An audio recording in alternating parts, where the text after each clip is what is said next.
बिस्मिल्लाहिर्रहमानिर्रहीम। अस्सलाम वालेकुम। आज डिस्कस करते हैं एक न्यू सेंटेंस के बारे में। अ wall of BRICS. A wall of BRICS. Brick क्या होता है? एक्चुअली ईंट। और दीवार में एक वॉल में बहुत सारे ईंट लगते हैं।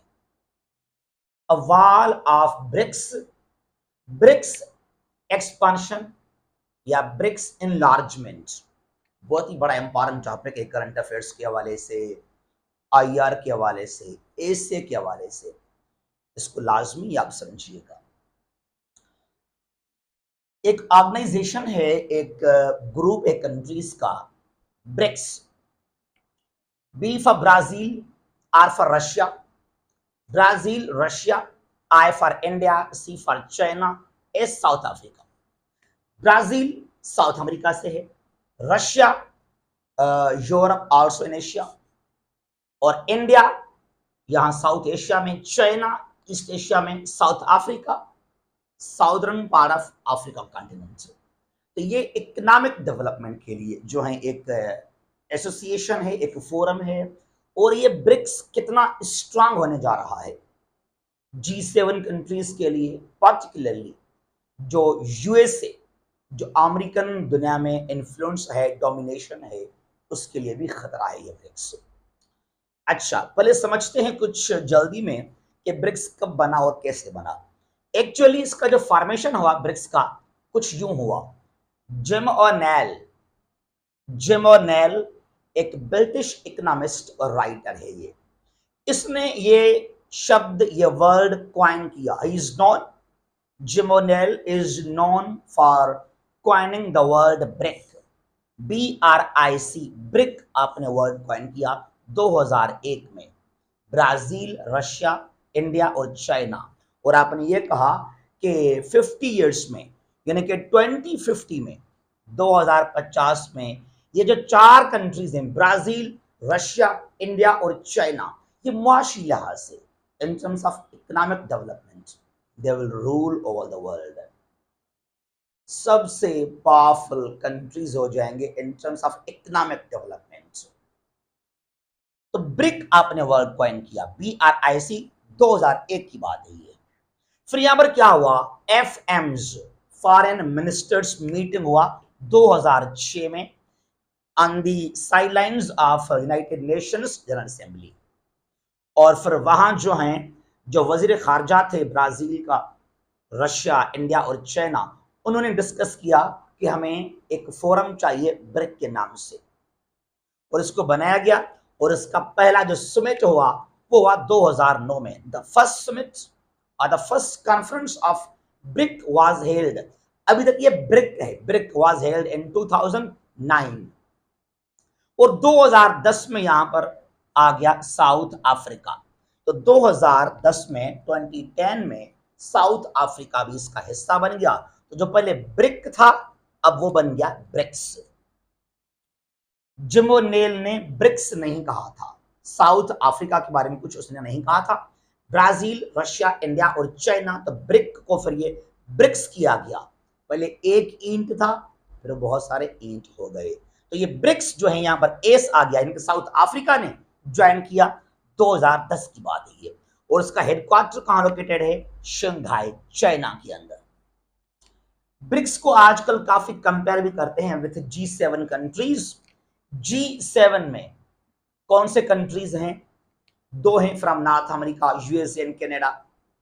एक एशिया से है, जापान। और जो चार हैं from Europe, UK, France, Italy and Germany. तो काफी जो है ये अभी कंपटीशन में है BRICS with G7। And I believe कि within quite short period of time BRICS will cross G7। और अभी काफी मेरे ख्याल में क्लोज हो चुका है ब्रिक्स G7 के। अच्छा, अब यहां 15th समिट और कॉन्फ्रेंस अभी चल रहा है, या आज खत्म हो गया, कल खत्म हो गया। ये 15th ब्रिक्स समिट, ये कहां हुआ, कब शुरू हुआ? 22 से 24 अगस्त 2023 को, 22 22 से लेकर 24 अगस्त, मतलब 3 दिन ये रहा, 22, 23 और 24 अगस्त, 22, 22, 23, 24 अगस्त 2023 इन जोहान्सबर्ग इन साउथ अफ्रीका, कल खत्म हुआ। और यहां पर देखिए जरा, ये 5 मेन लीडर्स हैं आजकल ब्रिक्स के। Xi Jinping Chinese president, Cyril Ramaphosa, ये प्रेसिडेंट है साउथ अफ्रीका का, रामाफोसा, और ये है Narendra Modi Indian prime minister, और लोला डेसिल्वा, बड़ा नाम है, ब्राजील का प्रेसिडेंट, और व्लादिमीर पुतिन। पुतिन यहाँ पे नहीं था 20 मरतबा, रशिया के आप प्रेसिडेंट हैं। पुतिन ने वीडियो लिंक के जरिए ज्वाइन किया इस कॉन्फ्रेंस को, मॉस्को से, रशिया से। इसके 2 वजूहात हैं। एक तो आजकल पुतिन बाहर नहीं निकलते because of security problems. Number 2 के इंटरनेशनल क्रिमिनल कोर्ट ने अरेस्ट वारंट भी जारी किए थे, लेकिन साउथ अफ्रीका ने अश्योरेंस दिया था कि हम पुतिन को अरेस्ट नहीं करेंगे। ठीक है, बहरहाल पुतिन ने उनको ज्वाइन किया वीडियो लिंक के जरिए। और यहाँ पर ईरान का भी सदर था, रईसी, इब्राहिम रईसी भी यहाँ पर थे, और वजीर खारजा भी था सऊदी अरेबिया का, यूएई का। तो बहुत सारे कंट्रीज ने यहाँ पर किया पार्टिसिपेट इस 15th summit of BRICS and Johannesburg in the south Africa. अच्छा, अब यहां पर इशू क्या है? इशू नहीं है जो मैंने कहा था वाल ऑफ ब्रिक्स, ये पहले ब्रिक्स था, ईंट थे, अब ये ईंट दीवार बना रहे हैं, एक वाल बना रहे हैं, यानी कि इनलार्जमेंट हो रहा है, एक्सपांशन हो रहा है, और भी कंट्रीज को ऐड कर रहे हैं इस फोरम के अंदर। न्यू 6 मेंबर्स, ये कंफर्म हो गया कि जो न्यू 6 मेंबर्स हैं उनको ऐड किया गया, लेकिन फार्मली तौर पर वो 1 जनवरी 2024 को मेंबर बन जाएंगे ब्रिक्स का। अभी उनका एग्रीमेंट हुआ, उनको ऑलमोस्ट शामिल किया गया है, लेकिन फार्मली तौर पर जब हम कहेंगे काउंट किया जाएगा वो फ्रॉम 1 जनवरी 2024, न्यू साल के दौरान ही, जो पहला साल होगा, पहला दिन होगा, उसी दिन को ये 6 कंट्रीज जो हैं ऑटोमेटिकली जो हैं ये मेंबर बन जाएंगे ब्रिक्स के। तो जो आज 5 मेंबर्स हैं, तो फिर ये 6 और भी हैं, तो ये 11-11 बन जाएंगे फिर वो। अच्छा, यहां पर सऊदी अरेबिया है, सऊदी अरेबिया ब्रिक्स में आ रहा है। अब इसका नतीजा क्या होगा? How it will impact, how it will have consequences for the USA, बहुत मुश्किल है अमेरिका के लिए। यहां पर सऊदी अरेबिया है, उसके बाद है यूनाइटेड अरब एमिरेट्स यानी कि यूएई, ये Iran, Egypt, Ethiopia, Argentina. Saudi Arabia, UAE close आपस में पार्टनर हैं। ईरान जो पहले काफी आपस में एंटी थे सऊदी ईरान, और अभी काफी चीन की वजह से क्लोज हो गए हैं, अच्छी बात है ये। ईरान, इजिप्ट, ये 4 कंट्रीज हैं मिडिल ईस्ट के अंदर, Saudi Arabia, UAE, Iran, Egypt.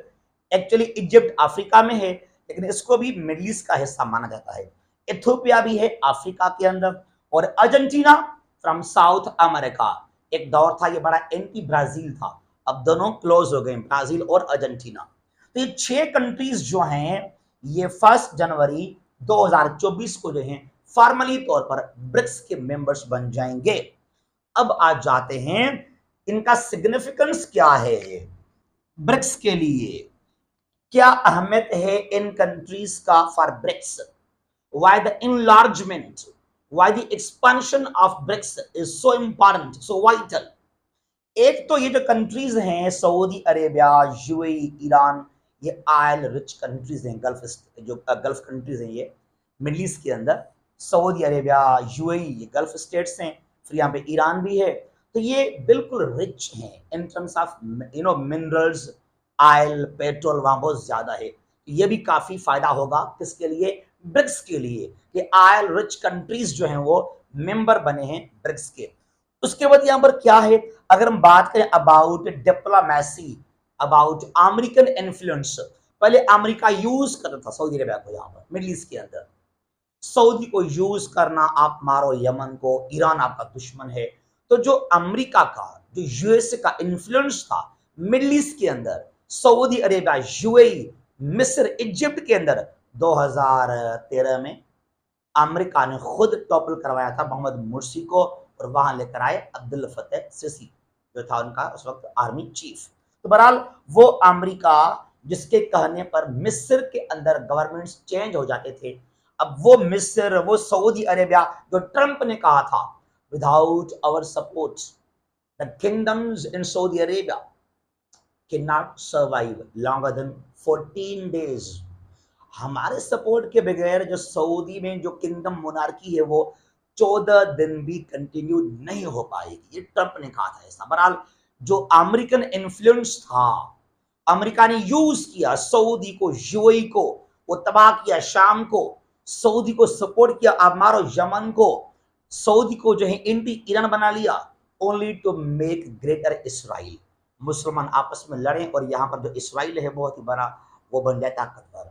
तो अब यहाँ पर चाइना आ गया, अब यहाँ पर रशिया आ गया, तो अब ये जो है ईस्टर्न ब्लॉक के साथ जुड़ गए हैं, तो ये भी खतरा है। खतरा तो क्या, बहुत डैमेज है ये अमेरिकन इन्फ्लुएंस को, उसकी फॉरेन पॉलिसी को। That is simply the failure of the US foreign policy. उसके अलावा जो ग्लोबल साउथ हम कहते हैं, Global South means quite weak and developing countries. Developing countries हैं, इतने अमीर डेवलप्ड नहीं है और कुछ कमजोर भी है। Global north means rich and powerful countries. तो ग्लोबल नॉर्थ बहुत डेवलप्ड है, जहां यूरोप है, अमेरिका। ग्लोबल साउथ में डेवलपिंग कंट्रीज हैं, कुछ कमजोर हैं, कुछ वहां पर इश्यूज हैं। तो ये ग्लोबल साउथ के लिए बहुत बड़ी बात है। ग्लोबल साउथ को बहुत स्ट्रांग करेगा ब्रिक्स का ये expansion. The wall of the BRICS, ये दीवार बने जा रहा है। ये तो शुरुआत है। I am quite happy to see the expansion of BRICS. तो ये तो शुरुआत है, ये और भी आगे लार्ज बन जाएगा, और ये खतरा भी है अमेरिकन डॉलर को। और ये जो है एक्चुअली फाउंडेशन है for the power shift also. जो आजकल Europe, America, the West is powerful, अब पावर ये स्लोली शिफ्ट हो रहा है टू द ईस्ट। जो कहा था ब्रिटन रसल ने 1970s में कि अब दोबारा पावर शिफ्ट होगा टू द ईस्ट। तो यहाँ पे रशिया है, चाइना है, इंडिया इनफैक्ट बहुत ही स्ट्रांग हो चुका है या स्ट्रांग होने जा रहा है इंडिया। तो ये जो पावर भी शिफ्ट हो रहा है टू द ईस्ट, हर लिहाज से ये एशिया के लिए, चाइना के लिए, रशिया के लिए, साउथ, ग्लोबल साउथ के लिए बहुत ही एक पॉजिटिव साइन है, बहुत ही अच्छी बात है। I strongly welcome the expansion, the enlargement of the BRICS, a wall of bricks. अब ये दीवार बनने जा रहा है, और ये जो ब्रिटन वुड्स हैं, चाहे वो आईएमएफ हो, वर्ल्ड बैंक हो, न्यू डेवलपमेंट बैंक, याद कीजिएगा न्यू डेवलपमेंट बनाया है ब्रिक्स ने, जो आगे स्ट्रांग होगा जब तो ये फ्री इंटरेस्ट फ्री देगा लोन आपको। तो आईएमएफ और वर्ल्ड बैंक की कोई जरूरत ही आपको फिर नहीं पड़ेगी। तो ये है आपके लिए ब्रिक्स, और उसका हो रहा है अभी एक्सपेंशन, जो 1 जनवरी 2024 को फॉर्मली तौर पर ये दीवार बन जाएगा, वॉल बन जाएगा। जहां भी हैं खुश रहें। अल्लाह हाफिज।